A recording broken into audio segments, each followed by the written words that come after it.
there, my lovely frugal friends. If you know me, you know I like trying lots of different recipes and different cuisines from different countries around the world. One recipe that I've been wanting to try for a while is Greek Pastitsio. I hope I'm saying that right. It's sort of lasagna, sort of moussaka. It's basically layers. Bottom layer is pasta. Now, traditionally, you would use a Pastitsio pasta, which is like a tubular pasta, but it is long. So I think it's about 12 inches long. So it's a big long pasta. And then it's a layer of a beef ragu type flavour. So rich beef meat layer. And then there's a top layer of a bechamel.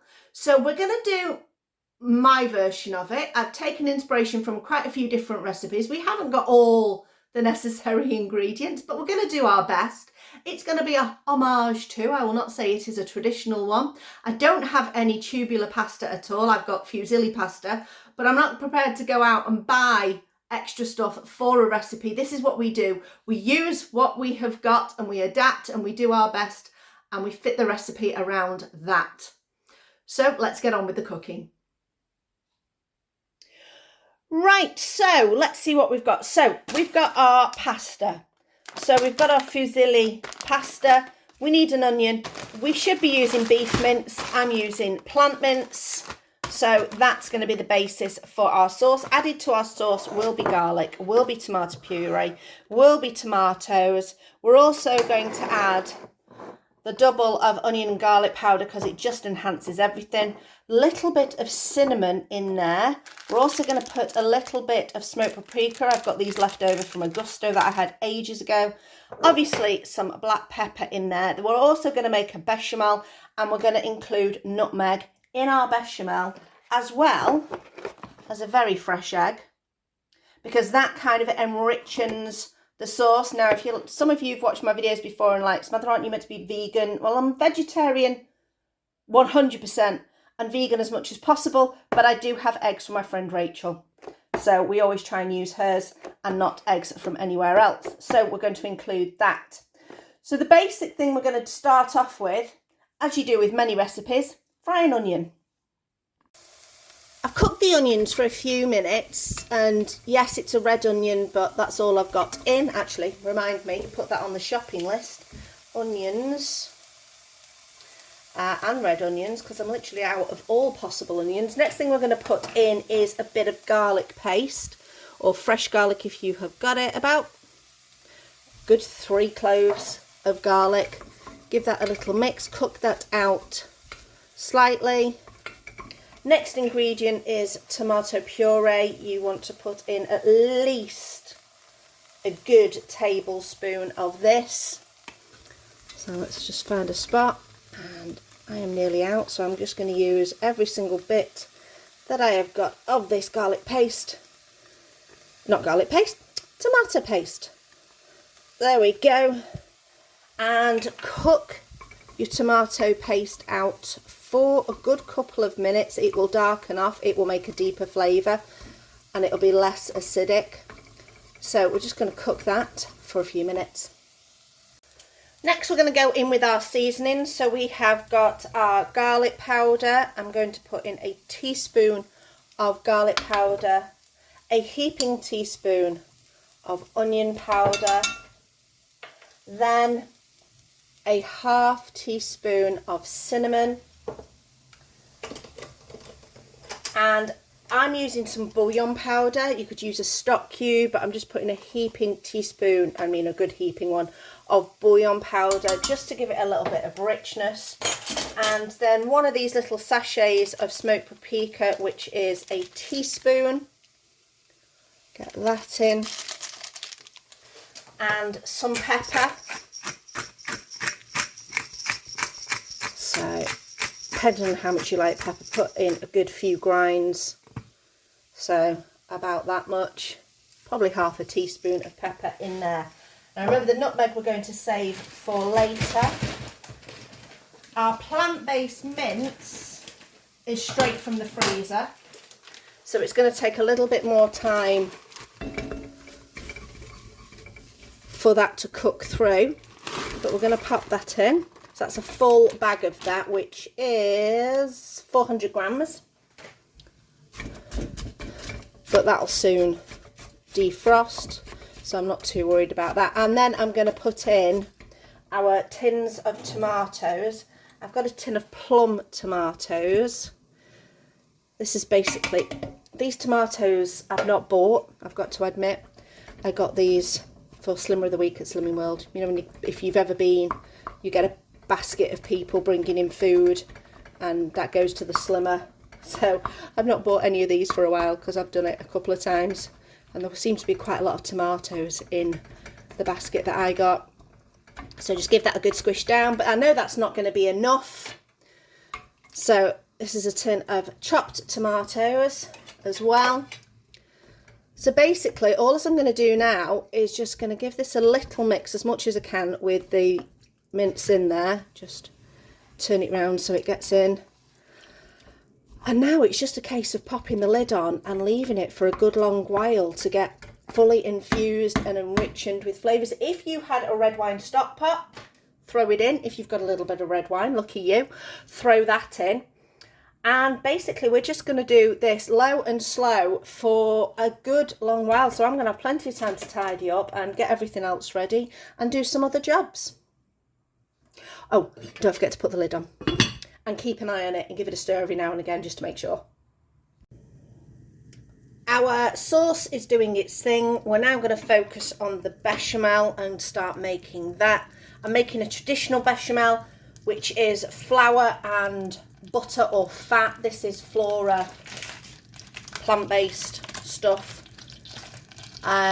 because that's what I've got, and I don't want to use the béchamel that we normally would use for sandwiches, etc. like that. So I'm just going to use this, get that all nice and melty, and it's equal quantities roughly, fat and flour. So this is half a cup of flour, so I'm roughly going to go in with that. There we go. And then basically all we're going to do is just mix this together and cook out the flour and throw it over the side of the pan, which is, you know, what you have to do if you're cooking. If you're not making a mess, are you really even cooking? Anyway, so cook this out for a couple of minutes, let the fat finish, because I've still got a blob of fat there still going, before we start to add the milk. So just keep that moving. You don't want it to stick on the bottom of your pan.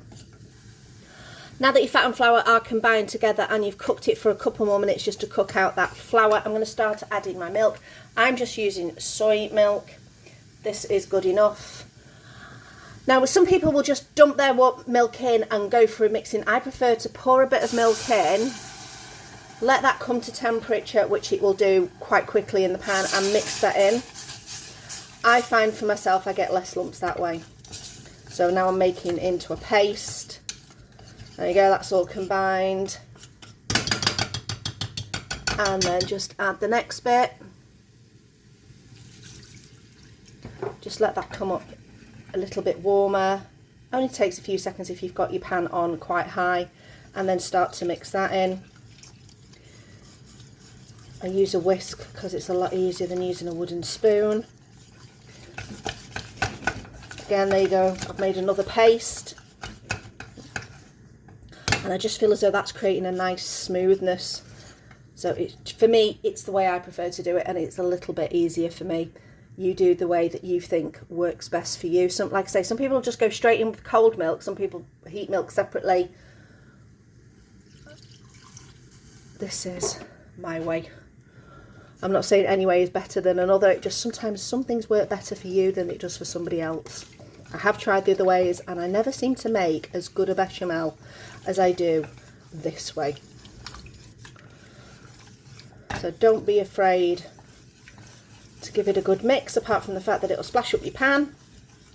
Obviously a bigger pan would be easier. Now we're going to make quite a lot of bechamel, because the main thing I've noticed with this Pastitsio recipe is that you do get 3 very distinct layers. You get a very thick pasta layer, a thick meat layer, and a really, you know, like a good 1.5 centimetres, possibly even 2 centimetre layer of bechamel on the top. It seems to be very much important as part of it. There we go. last bit of milk till we get a nice sauce. Now I'm going to be finishing mine. You can finish it with cheese, obviously. You want a cheesy bechamel. I'm using nutritional yeast. So this is, for those who've not seen it before, these are flakes. They're surplus from the brewing industry, so they're really, really good. And they do give a cheesy flavour without cheese, and also without adding a load of extra calories, if that is something that you're interested in. But I just really like the taste. So that's what we're going to use. But obviously with that being a flake, that's going to give some thickening to this bechamel as well. So I'm just going to have to be very aware of how thick I make it in the pan, and then how thick it is with the flakes. I can always add a little bit of extra milk near the end. But also the other thing we've got to remember is we are adding egg to this as well, to make a very rich sauce. Right, there we go. We have got our bechamel all nicely made. Nice and smooth, didn't take too long. And what I'm going to do now is I'm just going to turn you around slightly so you can see there, is I have got a container with some egg. I'm going to put a splash of milk in there too, just to even out the quantities, because I'm going to add some of my bechamel, which is hot, to this. So I don't want it to cook the egg, but I want it to warm it initially so that it doesn't cook when it goes back in. Basically, I don't want scrambled egg. And if you add egg to some, you know, one egg to something like that, you could very well end up with scrambled egg. So I'm just making it separately. And now back to the bechamel. And I'm going to pour this back in. I'm going to turn my heat down slightly because I don't want it to catch. There is that. Give that a mix in. And I don't know if you can see already, it's started to go a yellower colour. There we are. What is that? I don't know, but it's not there anymore. There we go. Now, nutritional yeast. I'm going to start adding this, and like I say, this will thicken it, and I'm adding quite a bit. This is probably going to be nearly a cup of nutritional yeast for the amount of sauce that we're making, because I want it super cheesy and super flavourful. But I know we're going to have to add, does it look like cornflakes? I'm going to have to add quite a bit of extra milk in there to thin it down. But also, I'm not cooking this in the oven, because ultimately this will be layered in a tray and it will go in the oven. And I am not cooking this in the oven until a little bit later. So I know this will thicken and firm up as it's cooling. So we're going to assemble, and then it's just going to be popped in the fridge for a bit, which will be absolutely fine. Like I say, we just want to make sure we have got plenty of sauce so that we've got that nice thick layer. So that's that done and dusted. I'm going to give it a taste. Let me just mix that last bit of milk in. There we go. Right, let's give this a little taste. Now, one thing I have forgotten that we need to do, nutmeg.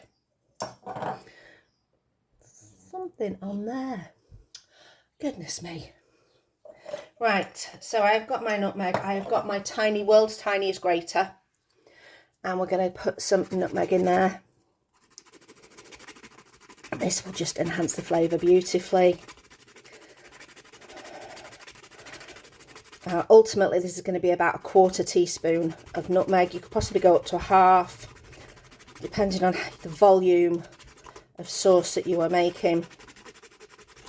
We're going in quite a big pan, so I think I might top this up even more. All right, there we go. That is that. Give that a mix in. Another taste. Now, if you don't want to double dip your spoon, just dribble it Lovely. A little bit of salt.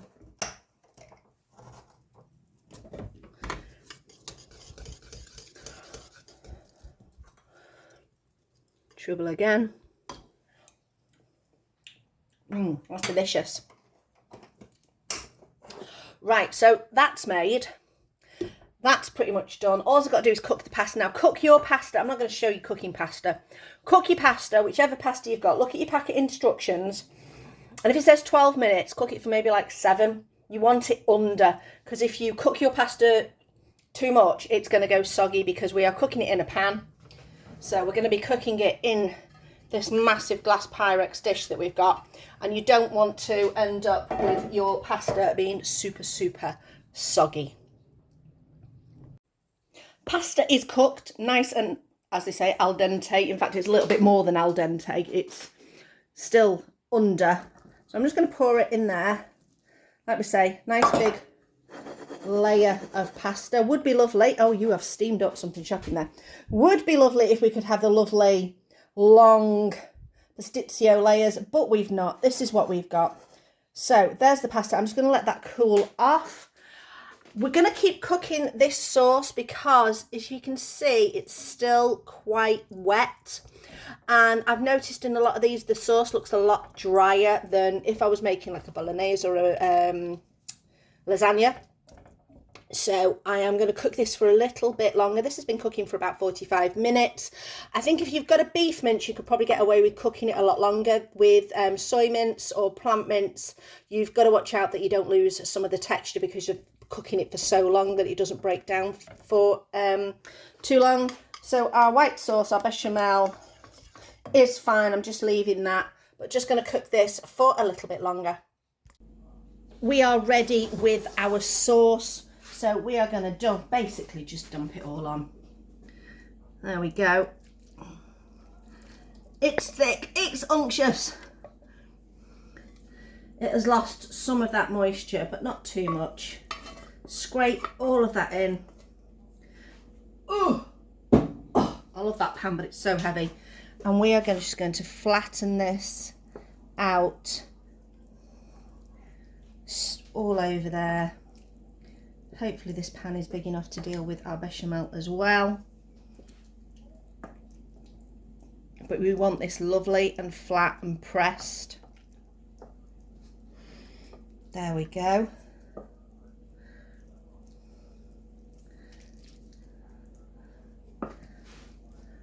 And now bechamel time. I'm just going to give this another mix because I found that it does tend to kind of thicken slightly. If your pan's still warm, it slightly thickens a bit more on the bottom. So just want to make sure that it's all nice. Woo! Okay, we are quite near the top. Make sure we get every bit that we can in.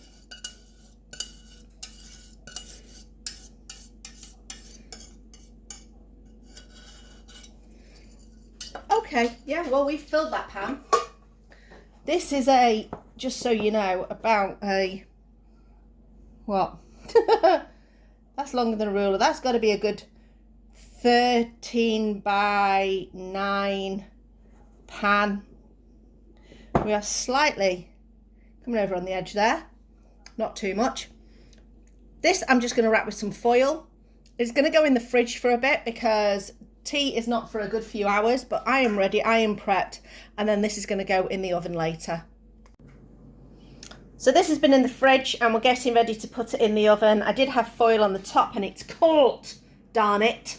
That's the only thing I'm going to have to be careful of, is I don't want the cheese to all get, well, the bechamel to all get stuck to the foil, so I'm going to have to be a bit more delicate when I put it back on in the oven. I'm going to put the foil back on for the first 20 minutes of cooking. I think this is going to take a good 40 minutes, 50 minutes possibly. I'm putting it in at 170 fan, which is about 190 knot fan, which is about gas mark 4.5, and about 380, 390 roughly if you are F. So that's going in, and you can see it's fully set on the top. So that should be lovely soon, and there's loads of it. I can't believe how much I made. This is going to feed at least 6 people. Right, it's been in the oven for 55 minutes. Partway through, I took the foil off and had to scrape the top of the foil to put some of the sauce back on top, but it is looking good. What do you think? There we go. That is looking good. I know it's hot because you can see the little hole in the middle where I stuck a spatula just to test the temperature. It is bubbling. The layers are looking good, but now the real test is, how's it going to look when I take it out? Obviously, we are not going to get the perfect layers that you would get if you were using proper Pastitsio pasta, but this is going to be super tasty. Right, how much? I'm going to go there. All the way across. Okay. And then there. I'm nervous. Just release the cheesy bit around the edge. Okay. In we go. I'm just going to get that there because I know this pan's going to be hot. And up we go.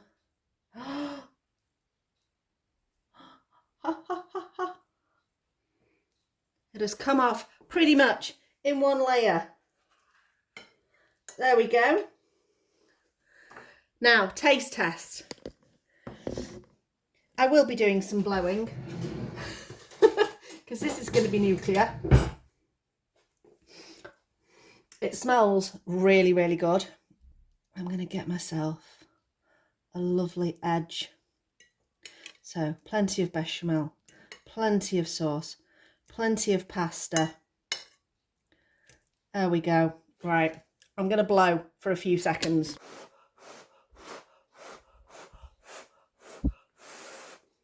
Okay, ready. Here we go.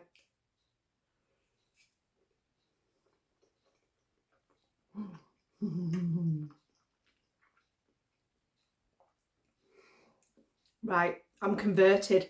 Sorry, lasagna. You have now gone down a layer in my top foods. I think for me, lasagna never has enough of that top layer of bechamel. And this has got a layer of bechamel. That is delicious. Does it matter that it's not Pastitsio pasta? Not really. Does it matter that I didn't 100% follow the recipe? Not really. I will never say it is an authentic or a traditional. It is my version of. I hope you enjoyed this video. I will put some other use it up videos at this side for you to have a look at, because that's what we do. We use up what we've got to make up whatever dishes we can find. Thanks for watching. Do that liking and subscribing, and watch these videos over here. They're quite good. I'll see you next time.